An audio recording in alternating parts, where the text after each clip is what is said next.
Welcome to my YouTube channel. আজ আমরা physics পড়ব।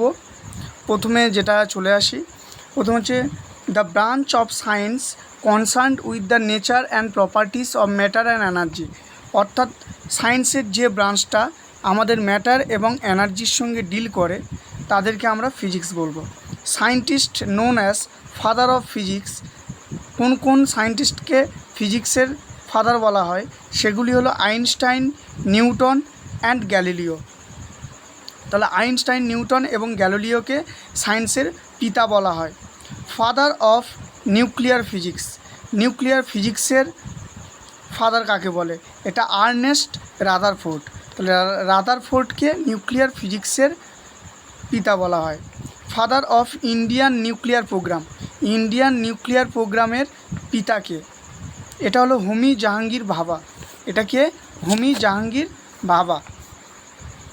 এর unit and measurement, unit and মেজারমেন্টের মধ্যে the chosen standard used for measuring a physical quantity.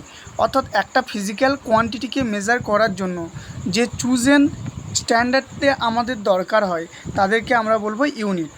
Units are classified into two, অর্থাৎ দু ধরনের ইউনিট হয়। Two types of units are, একটা হলো ফান্ডামেন্টাল ইউনিট আর একটা হলো derived unit. Unit of fundamental units which can not be derived from any other quantities.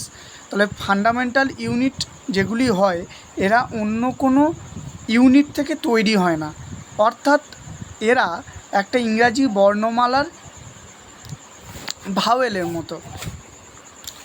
এবার fundamental units can be expressed in three kind of measuring system. একটা হলো CGS, MKS আর FPS. এর CGS, MKS এবং FPS এই তিনটি পদ্ধতিতে measurement system রয়েছে আমাদের। The units which are derived from fundamental unit, অর্থাৎ ফান্ডামেন্টাল ইউনিট দিয়ে আমরা যেটা তৈরি করি সেটাকে বলা হয় ডিরাইভড ইউনিট। ফান্ডামেন্টাল ইউনিট দিয়ে আমরা যেটা তৈরি করি তাকে বলা হয় ডিরাইভড ইউনিট। নেক্সট, এবার CGS centimetre gram second, MKS metre kilogram second, FPS foot pound second, যেগুলি হলো লেন্থ, মাস এবং টাইমের একক। Modified form of MKS system, এটা এসআই ইন্টারন্যাশনাল বলা হয়। এসআই মানে কি? এসআই মানে সিস্টেম ইন্টারন্যাশনাল। সিস্টেম ইন্টারন্যাশনাল এটা হচ্ছে এমকেএসের আর একটা নাম। Globally approved form of unit system, অর্থাৎ গোটা ওয়ার্ল্ড জুড়ে এটাকে অ্যাপ্রুভড করে গোটা ওয়ার্ল্ডের লোক। Physical quantity are divided into two, একটা স্কেলার কোয়ান্টিটি আর একটা হলো vector quantity. Next, physical quantity having only magnitude but no direction, অর্থাৎ ম্যাগনিটিউড আছে কিন্তু ডিরেকশান নেই, তাদেরকে আমরা স্কেলার কোয়ান্টিটি বলবো। এর উদাহরণ কি কি রয়েছে? এর উদাহরণ হলো মাস, লেন্থ, টাইম, এগুলো হলো স্কেলার কোয়ান্টিটি, অর্থাৎ এদের শুধুমাত্র ম্যাগনিটিউড রয়েছে কিন্তু কোনো ডিরেকশান নেই। Physical quantity having both magnitude and direction, তাদেরকে কি বলা হয়? তাদেরকে বলা হয় ভেক্টর কোয়ান্টিটি। এর কি কি রয়েছে উদাহরণ? যেমন ধরো ভেলোসিটি, মোমেন্টাম, ফোর্সেস, এগুলো। অর্থাৎ ভেলোসিটি, মোমেন্টাম আর ফোর্স এগুলোর দুটোই রয়েছে, একটা হচ্ছে ডিরেকশান আর ম্যাগনিটিউড দুটোই রয়েছে। এবার Einstein proposed the general theory of relativity, অর্থাৎ আইনস্টাইন কত সালে জেনারেল থিওরি অফ রিলেটিভিটি দেন? এটার সালটা হচ্ছে 1915। Next,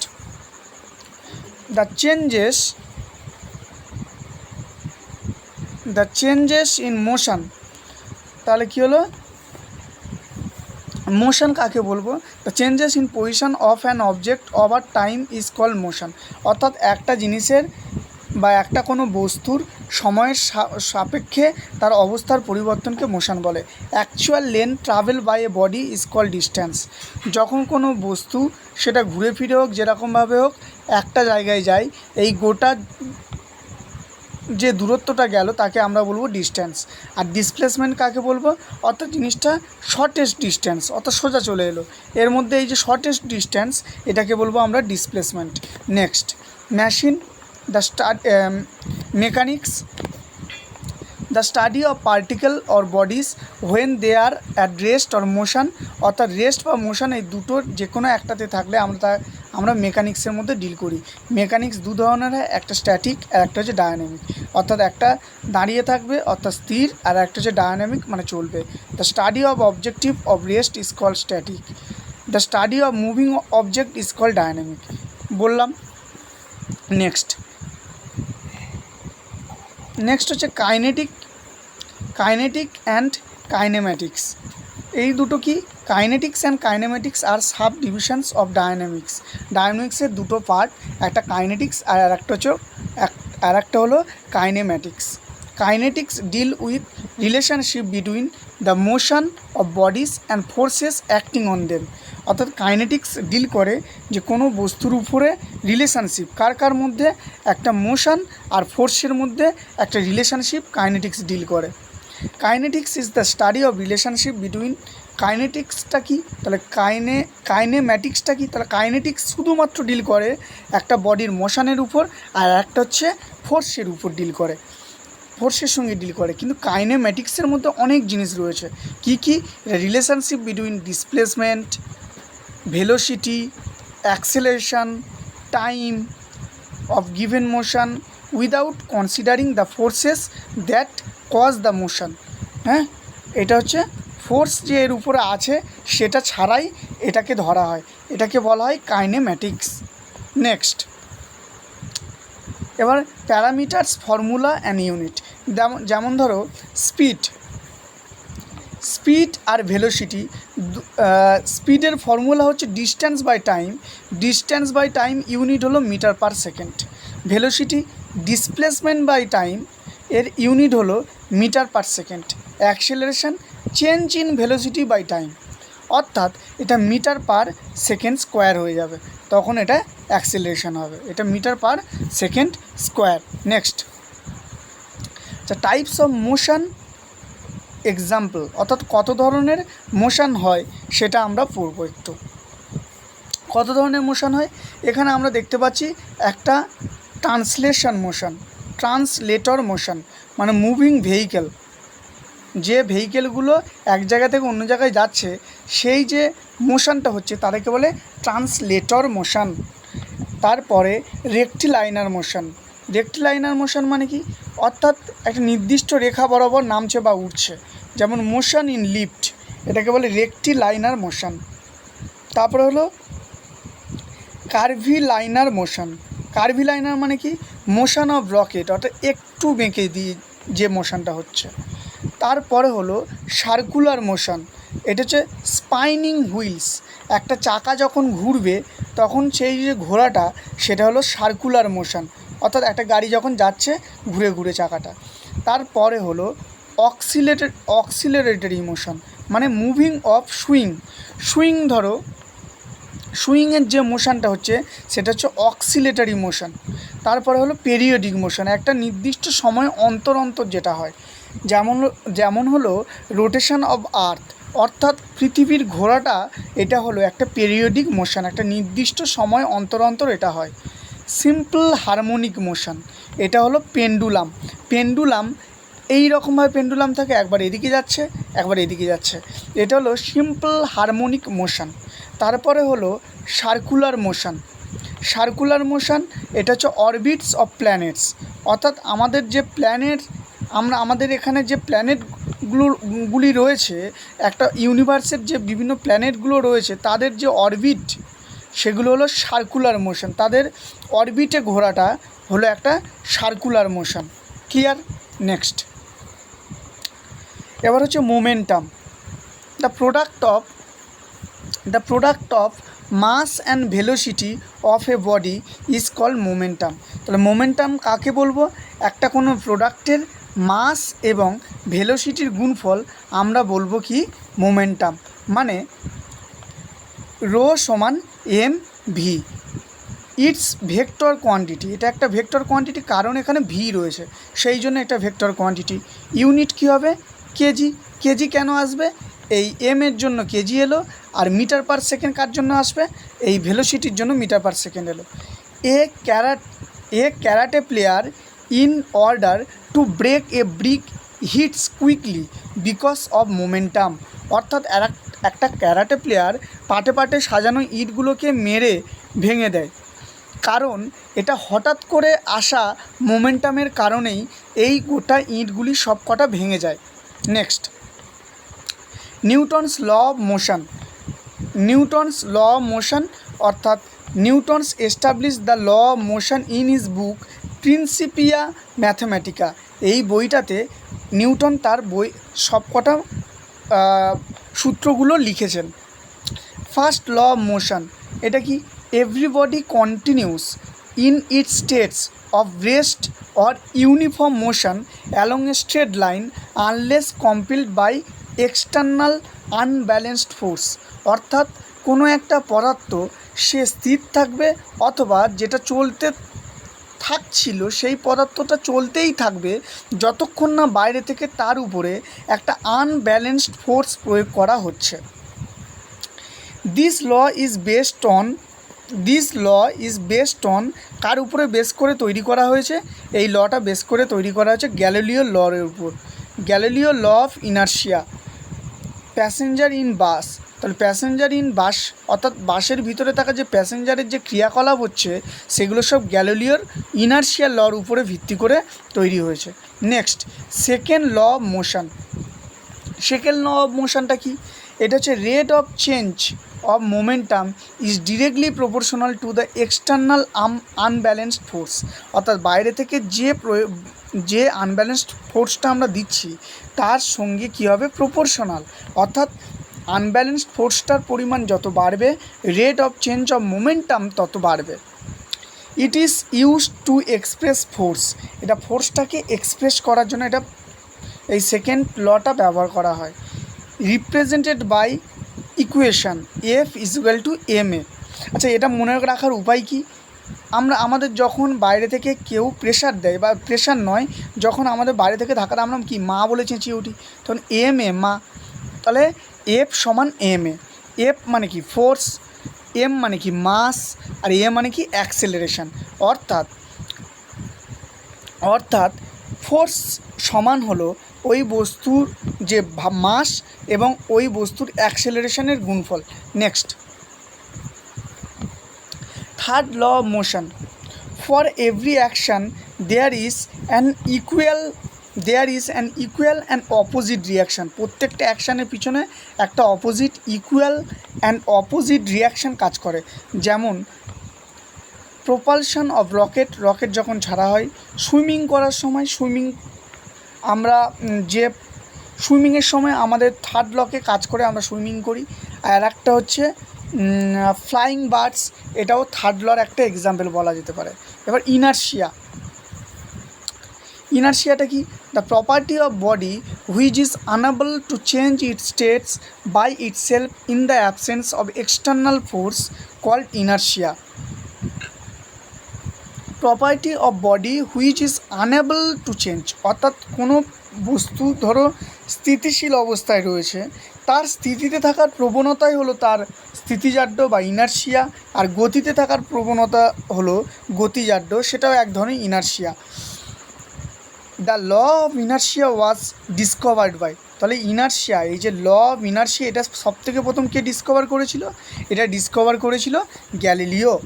next, there are 3 types of inertia. কী ইনার্শিয়া হয়? একটা হচ্ছে inertia of rest, inertia of motion আর ইনার্শিয়া অফ ডিরেকশান। এই 3 ধরনের ইনার্শিয়া আমরা দেখতে পাচ্ছি। Example of inertia of motion অর্থাৎ স্থিতিজাড্যের উদাহরণ কি? An athlete run some distance before taking a long jump.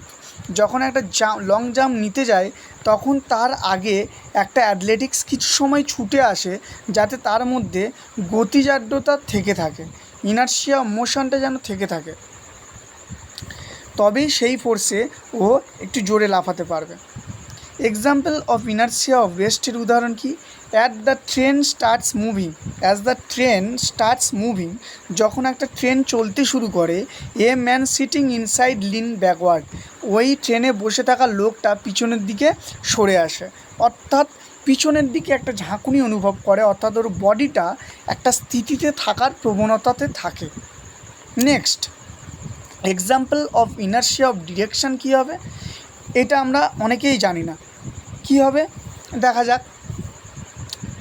এটা rotating wheel of an automobile threw out mud tangentially outwards, অর্থাৎ যখন আমাদের একটা অটোমোবাইল অর্থাৎ আমাদের গাড়ির চাকা যখন একটা পাঁকে পড়ে যায় তখন এখান থেকে একটা ফোর্সে পাঁকগুলো উঠতে শুরু করে, অর্থাৎ একটা নির্দিষ্ট দিকে যাচ্ছে, এটাই হলো একটা inertia of direction. Next rotation and revolution, এই দুটোর মধ্যে আমরা অনেকেই পার্থক্য গুলিয়ে ফেলি। যেমন if A rotating body spin on it's Axis, একটা বডি যখন সে নিজের চারিদিকে নিজের অক্ষের চারিদিকে নিজে ঘুরবে সেটাকে বলবো আমরা rotating of motion. Its motion is called, তখন আমরা বলবো spin motion or rotation motion. The earth spins on its own axis in 24 hours, যেমন পৃথিবী তার নিজের অক্ষের চারিদিকে 24 ঘন্টায় একবার ঘোরে। Next when an object travel around another object is known as revolution, যখন একটা পদার্থকে কেন্দ্র করে আর একটা পদার্থ ঘুরবে তখন আমরা বলবো revolution. The earth revolving around the sun, যেমন আমাদের সূর্যকে কেন্দ্র করে আমাদের পৃথিবী তার চারিদিকে ঘুরে চলেছে। Next projectile motion. প্রজেক্টাইল মোশনটা কি? The motion of an object in a vertical plane under the influence of gravitational force is known as projectile motion. তাহলে প্রজেক্টাইল মোশন কাকে বলবো? A motion of an object in vertical plane, একটা vertical প্লেনে থাকা কোনো বস্তু under the influence of gravitational ফোর্সে, অর্থাৎ ধরো এই একটা পদার্থ যখন এই রকমভাবে একটা দূরত্ব অতিক্রম করবে এই রকম ডিরেকশানে, অর্থাৎ 45 ডিগ্রি ডিরেকশানে এর প্রজেক্টাইল এটা সবথেকে বেশি আমরা পড়ব। Next projectile path is known as trajectory, অর্থাৎ প্রজেক্টাইল মোশনের যে প্যাথটা আমরা দেখতে পাচ্ছি তাকে আমরা কি বলবো? তাকে আমরা বলবো ট্র্যাজেক্টরি, তাকে আমরা বলবো trajectory.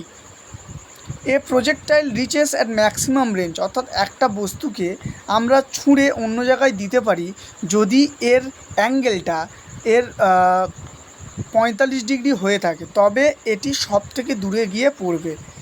The path of projectile is always কি? এ প্যারাবোলা। তাহলে প্রজেক্টাইল মোশনের প্যাথটাকে আমরা কীরকম দেখব? এটা একটা প্যারাবোলা টাইপের। প্যারাবোলাটা কীরকম? এই রকমভাবে যায়, এইখানে বস্তুটা ছিল এই রকমভাবে প্যারাবোলা হয়ে জিনিসটা পড়লো, এটা হচ্ছে 45 ডিগ্রি অ্যাঙ্গেলে করে যাচ্ছে। ক্লিয়ার? নেক্সট ফোর্স কাকে বলবো? An influence that changes the state of rest in a straight line of a body is called force. তাহলে ফোর্স কাকে বলবো? ফোর্স হচ্ছে একটা influence that changes the state of rest in a straight line, একটা বস্তুকে straight লাইনে থাকা একটা বস্তুকে যখন কোনো একটা বাইরে থেকে আঘাত এনে চেঞ্জ করা যায় তখন তাকে বলবো ফোর্স। সেটা দাঁড়িয়ে থাকলে চলতে শুরু করবে বা চলতে শুরু করলে তাকে দাঁড় করিয়ে দেওয়া যাবে, কার মাধ্যমে? ফোর্সের মাধ্যমে। ফোর্স এফ সমান কী হবে? এম এ, যেখানে M for mass, A for acceleration. Newton, তারপরে হচ্ছে ইউনিট কি? একটা হচ্ছে নিউটন, একটা আমরা কি বলতে পারি? নিউটন বলতে পারি। নিউটন অ্যাক্সেলারেশনের একক, আর একটা KG metre per second square, তাই না? এটা ফোর্সের একক। তাহলে ফোর্সের একক কী হলো? একটা নিউটন, আর একটা হলো KG metre per second square. এবার সিজিএস ইউনিট কি? সিজিএস ইউনিট হলো তাহলে কি? এসআই ইউনিট হলো কি? এসআই ইউনিট হলো নিউটন। আর সিজিএস পদ্ধতিতে একক কী হলো? সিজিএস পদ্ধতিতে একক কী হলো? ডাইন। এবার 1 ডাইন ইজিক্যাল 10⁵, 1 নিউটন সমান 10⁵ ডাইন। এটা মনে করে রাখতে হবে যে 1 নিউটন সমান 10⁵ dyne. Strongest force in the universe, এটা হলো নিউক্লিয়ার ফোর্স। তাহলে আমাদের ইউনিভার্সের মধ্যে সবথেকে স্ট্রংগেস্ট ফোর্স কোনটা হলো? এটা হলো nuclear force. Weakest force in the universe, এটা তো পড়তে পারে যে আমাদের ইউনিভার্সের মধ্যে সবথেকে উইকেস্ট ফোর্স কোনটা, এটা হলো গ্র্যাভিটেশনাল ফোর্স। গ্র্যাভিটেশনাল ফোর্স হলো আমাদের পৃথিবীর মধ্যে সবথেকে উইকেস্ট ফোর্স, আমাদের ওয়ার্ল্ডের মধ্যে, আমাদের ইউনিভার্সের মধ্যে। তারপরে force acting on a short time, যখন কোনো একটা বস্তুর উপরে কোনো একটা ফোর্স খুব কম টাইমে এনফোর্সড হবে, তখন তাকে আমরা বলবো ইম্পালসিভ ফোর্স। তখন তাকে আমরা কী ফোর্স বলবো? তখন তাকে বলবো ইম্পালসিভ ফোর্স। এবার আমাদের জানতে হবে দু ধরনের ফোর্স, যেমন হচ্ছে সেন্ট্রিপেটাল ফোর্স। কী ফোর্স বললাম? একটা হলো সেন্ট্রিপেটাল ফোর্স, আর একটা হচ্ছে সেন্ট্রিফিউগাল ফোর্স। সেন্ট্রিপেটাল ফোর্স কাকে বলবো? Force which acts on a body moving in a circular path is directed towards the centre. অর্থাৎ কোনো বস্তু যখন একটা নির্দিষ্টকে কেন্দ্র করে ঘুরছে, তখন ওই বস্তুটা কেন্দ্রের দিকে যে একটা আকর্ষণ বল অনুভব করে, তাকে বলবো সেন্ট্রিপেটাল ফোর্স। Petal force. এবার vehicle moving round in a curve road required this force. যখন একটা ভেহিকেল একটা কার্ভ রোডকে, যখন একটা ধরো বাঁকা রোড রয়েছে, সেটাকে যখন করে যায়, তখন তার সেন্ট্রিপেটাল ফোর্সের দরকার হয়। Next, centrifugal force.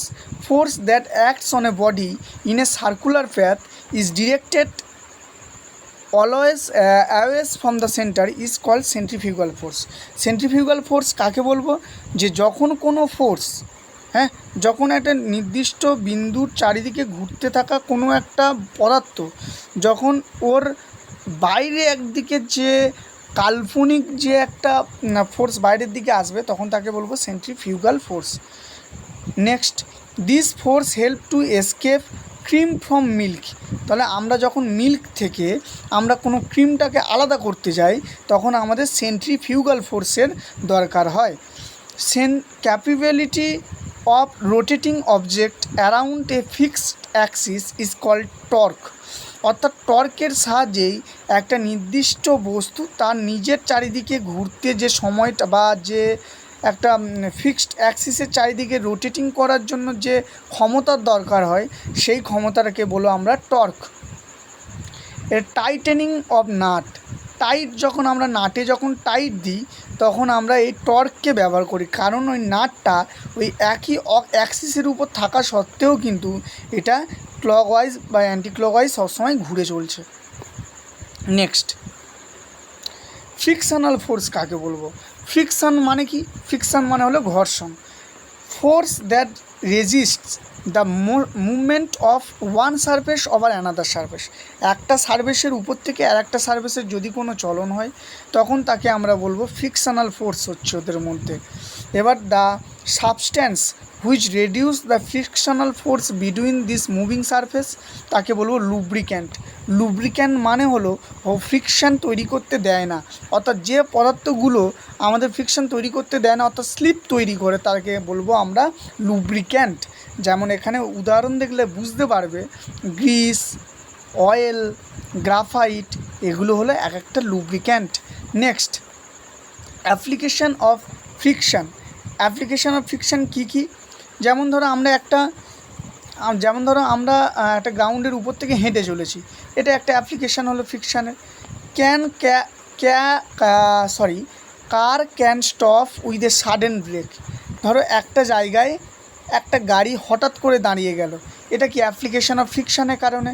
কারণ ওর মাটির সঙ্গে ওর চাকার যে ঘর্ষণটা, সেটা খুব স্ট্রং বলে তাড়াতাড়ি দাঁড়িয়ে গেল। Slow হ্যান্ডিং of parachute through years.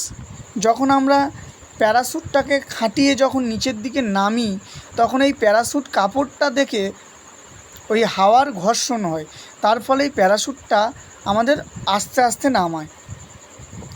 বোঝা গেল? Next, types of frictional force. Types of frictional force, অর্থাৎ ফ্রিকশনাল ফোর্স কত টাইপের হয়? একটা হলো স্ট্যাটিক ফ্রিকশন। স্ট্যাটিক ফ্রিকশন কি? Force acts in a direction opposite to the direction of motion. এটাকে বলে স্ট্যাটিক ফোর্স, মানে স্ট্যাটিক ফ্রিকশন, অর্থাৎ force acts in a direction opposite to the direction of motion. ধরো একটা পদার্থ মানে গড়িয়ে যাচ্ছে, এবার তার সামনে থাকা মাটিগুলো তার বিরুদ্ধে যে এনফোর্সমেন্টটা কাজে লাগাচ্ছে বা যে ফোর্সটা দিচ্ছে সেটাকেই বলবো কি না ফ্রিকশনাল ফোর্স। তারপরে নেক্সট হলো কাইনেটিক ফ্রিকশন। এবার কাইনেটিক ফ্রিকশন কাকে বলবো? Force occurs when two bodies are moving. তাহলে স্ট্যাটিক ফ্রিকশন একটা বডি মুভিং, একটা বডি রেস্ট, তখন তাকে বলো স্ট্যাটিক ফ্রিকশন। দুটো বডি চললে তখন তাকে বলো কাইনেটিক ফ্রিকশন। আর রোলিং ফ্রিকশন কাকে বলবো? ধরো একটা বস্তু আছে, তার উপরে কোনো একটা ভোল টাইপের জিনিস, এটাকে রোল করে করে নিয়ে যাওয়া হচ্ছে, তখন তাকে আমরা বলবো rolling friction. Next, force acts when two bodies rolling one another. যখন দুটো বডি একে অপরের উপর রোলিং হবে তখন আমরা বলবো রোলিং ফ্রিকশন হচ্ছে। যেমন বল বিয়ারিং অপারেশন, যখন আমরা বিভিন্ন মেশিনের ভিতরে আমরা বল বিয়ারিংয়ের অপারেশন দেখি তখন সেটা হলো রোলিং ফ্রিকশন। রোলিং ফ্রিকশনের একটা এক্সাম্পল। এবার অ্যাডেসিভ ফোর্স বা অ্যাডেশন ফোর্স কাকে বলবো? Force of attraction between unlike molecules is termed as adhesion. তাহলে অ্যাডেশন কাকে বলবো? যে force of attraction between unlike molecules, এটা পজিটিভ, এটা নেগেটিভ, এদের দুজনের মধ্যে যে ফোর্সটাকে আমরা দেখতে পাচ্ছি এটা পজিটিভ আর পজিটিভ, মানে দুটো একই ধরনের অণুর মধ্যে যে ফোর্সটা আমরা দেখতে পাচ্ছি, আনলাইক মানে আলাদা আলাদা, হ্যাঁ, যেটা দেখতে পাচ্ছি তাকে বলবো আমরা অ্যাডিসিভ ফোর্স, অর্থাৎ আলাদা আলাদা অণু। ধরো এটা হাইড্রোজেনের আর এটা ধরো অক্সিজেনের, এদের দুজনের মধ্যে যে বন্ডিংটা বা একটা জল বা অন্য কোনো পদার্থের মধ্যে আমরা যদি একটা বন্ড দেখি সেটাকে বলবো আলাদা আলাদা পদার্থের মধ্যে হচ্ছে, সুতরাং এটা অ্যাডিসিভ ফোর্স। যেমন water drop sticks on glass surface, একটা গ্লাসের ভিতরে যখন ওয়াটার গ্লাস বিন্দুতে বিন্দুতে এখন চিপকে থাকে তখন তাকে বলবো যে এটা অ্যাডিশন ফোর্সের মাধ্যমে হয়েছে বা অ্যাডিসিভ ফোর্সের মাধ্যমে হয়েছে। এবার কোয়েসিভ ফোর্স কাকে বলবো? Force attraction between like molecules, অর্থাৎ একই টাইপের অণুর মধ্যে যে অ্যাট্রাকশানটা হয় তখন তাকে বলবো cohesion force. Water molecules join together, অর্থাৎ দুটো একই টাইপের, এটাও H2O আর এটাও H2O, এদের মধ্যে যখন একটা জয়েন্ট লাগে তখন আমরা তাকে বলবো কি কোহেশন ফোর্স, এটা কোহেশন ফোর্স। নেক্সট, ভিসকোসিটি কাকে বলবো? ভিসকোসিটি কাকে বলে? Frictional force acting between parallel layer of a liquid is called viscosity. কি বলবো? যে একটা ফ্রিকশনাল ফোর্স যখন প্যারালাল লেয়ার, ধরো এই একটা লিকুইড এই একটা লিকুইড, এদের দুজনের মধ্যে যে একটা ফ্রিকশনাল ফোর্স কাজ করছে তখন তাকে বলবো ভিসকোসিটি।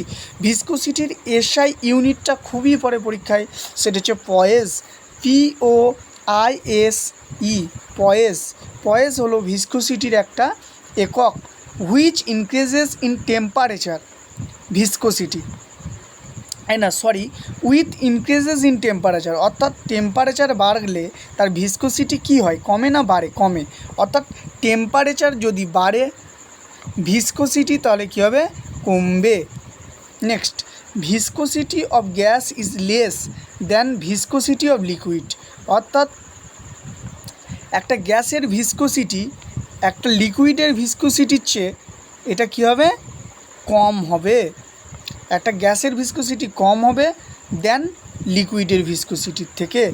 এবার viscosity of an ideal fluid, এটা সবসময় 0 হবে। তাহলে viscosity of an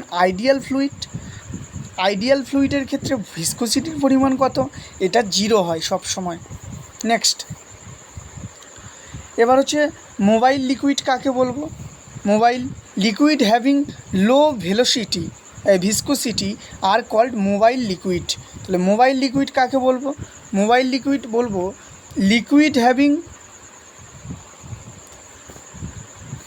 liquids having low viscosity called mobile liquid. তাহলে মোবাইল লিকুইডদের মধ্যে এর ভিসকোসিটিটা কম থাকে। Mobile liquid can flow easily, তাহলে মোবাইল লিকুইড এটা ইজিলি ফ্লো করতে পারে, যেমন হলো ওয়াটার, কেরোসিন, অ্যালকোহল, পেট্রোল, এগুলো হলো কি মোবাইল লিকুইড। নেক্সট, এটা হচ্ছে সুপার ফ্লুইডস। সুপারফ্লুইড কাকে বলবো? Fluids flow with zero viscosity, অর্থাৎ যে সমস্ত ফ্লুইডের ভিসকোসিটির মান জিরো তাদেরকে আমরা কি বলবো? Super liquids. Next, it shows anti gravitational ফোর্সে প্রপার্টি, অ্যান্টি গ্র্যাভিটেশনাল প্রপার্টিস, যেমন হলো হানি, কোল্টার, গ্লিসারিন, এদেরকে কি এটা হচ্ছে সুপার ফ্লুইড বলা হয়ে থাকে। এদের অ্যান্টি গ্র্যাভিটেশনাল প্রপার্টি থাকে এদের মধ্যে। এদের এই সমস্ত ফ্লুইডের ভিসকোসিটিটা জিরো হয়। Next, surface tension. সারফেস টেনশানটা কি? চলো সারফেস টেনশানটা পড়া যাক। The property of a liquid by which the free surface of liquid acts like a stressed membrane, অর্থাৎ একটা অনেকগুলো অণু যখন পরস্পর জুড়ে তাদের একটা ন্যূনতম আয়তনে চলে আসে এবং একটা মেমব্রেন ফর্ম করে, তখন তাকে বলবো surface tension. Surface tension is caused due to, কী কারণে সারফেস টেনশান হয়? সেটার কারণ হলো আনব্যালেন্সড মলিকিউলার কোহেসিভ ফোর্স। তাহলে আনব্যালেন্সড মলিকিউলার কোহেসিভ ফোর্সের কারণে আমাদের সারফেস টেনশান দেখতে পাই। Surface tension is inversely proportional to the temperature, অর্থাৎ টেম্পারেচার যত বাড়বে সারফেস টেনশান তত কমবে, আর টেম্পারেচার যত কমবে সারফেস টেনশান তত বাড়বে। হলো এবার surface tension is inversely proportional to the temperature and pressure, অর্থাৎ প্রেশারও যত বাড়বে সারফেস টেনশান কমবে, প্রেশার যত কমবে সারফেস টেনশান বাড়বে। Next, surface tensions of hot water is less than that of cold water. তাহলে সারফেস টেনশান হট ওয়াটারের surface টেনশানটা কী হয়? কম থাকে than that of cold water. Cold ওয়াটারের সারফেস টেনশানটা বেশি এবং সেই জন্য হট ওয়াটারের সারফেস টেনশান কম, কারণ আগের এই যে নিয়ম অনুসারে এটাই দেখলাম। Next, application and example. তাহলে সারফেস টেনশানের অ্যাপ্লিকেশান কী কী রয়েছে? যেমন আমরা বিভিন্ন জায়গায় দেখতে পারি কী কী রয়েছে। Insects to walk over the water surface, একটা ওয়াটার সারফেসের উপর থেকে যখন ইনসেক্টগুলো হেঁটে হেঁটে যায় সেগুলো সারফেস টেনশানের একটা এক্সাম্পল, কারণ যে সমস্ত জলের উপর দিয়ে যায় সেই জলের উপরের যে একটা মেমব্রেনের মতো কাজ করে, উপরের যে লেয়ারটা রয়েছে সেটাই হলো একটা সারফেস টেনশান। তারপরে spherical shape of rain drop, এটাও একটা সারফেস টেনশানের এক্সাম্পল। তারপরে detergents inverse that surface tensions of water, তাহলে ডিটারজেন্ট যখন আমরা ওয়াটারের ভিতরে দেব তখন তার সারফেস টেনশানটা অনেক কম হয়ে যায় এবং তার ফলে আমাদের কোনো বস্তু থেকে আমরা যখন কোনো জামা কাপড় কাচি সেখান থেকে ময়লাগুলো সারফেস টেনশান কম হওয়ার কারণে ওই জামা থেকে বা ওই কাপড় থেকে বাইরের দিকে চলে যায় এবং এইভাবে আমরা জামা কাপড় পরিষ্কার রাখতে পারি। তারপরে হলো ক্যাপিলারিটি। ক্যাপিলারিটিটা কি? It is the phenomenon of surface tension, এটা একটা সারফেস টেনশানের একটা ফেনোমেনন, এটা হলো capillarity. Rice of water level in plants, যখন একটা প্ল্যান্টের উপরের দিকে জল যায় তখন এটা ক্যাপিলারি অ্যাকশানের মাধ্যমে যায়, অর্থাৎ এই শিকড় দিয়ে যে মাটির কণা থেকে জলগুলো নিয়ে নেয় এটাতে কি কাজ করে? এটা হচ্ছে ক্যাপিলারি অ্যাকশান কাজ করে। The chalk and blotting paper quickly absorbed ink, এটাও একটা ক্যাপিলারি অ্যাকশানের এক্সাম্পল। যেমন চক এবং ব্লটিং পেপার এরা দুজনেই খুব সহজেই কি করে না ক্যাপিলারিটি অ্যাকশানের মাধ্যমে যে কোনো ইঙ্কে এটা শুষে নিতে পারে। It is due to adhesive force. যে ক্যাপিলারিটি অ্যাকশানটা হয় কেন? এর কারণ হচ্ছে অ্যাডিসিভ ফোর্সের কারণে। Next, elasticity. এই ইলাস্টিসিটি পর্যন্তই আজকের পড়া থাকবে।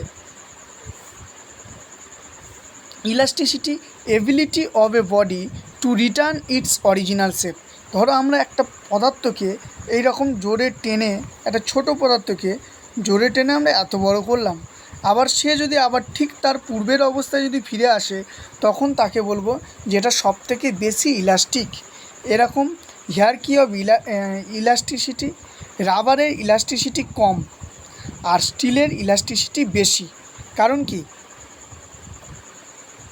এখান থেকেই বুঝতে পারি যে কোনো পদার্থকে আমরা ছেড়ে দিলে যদি সে যত কম দূরত্ব পর্যন্ত আসবে তার ইলাস্টিসিটি তত বেশি, তাই না? সে ধরো এই এত পর্যন্ত টানা হলো, তারপরে ছেড়ে দিতে এত পর্যন্ত এলো, তাহলে সে যদি পূর্বের অবস্থায় ফিরে আসে তাহলে তার ইলাস্টিসিটি বেশি। স্টিলের ইলাস্টিসিটি বেশি, রাবারের ইলাস্টিসিটি কম। এখানে আমি শেষ করছি। নমস্কার।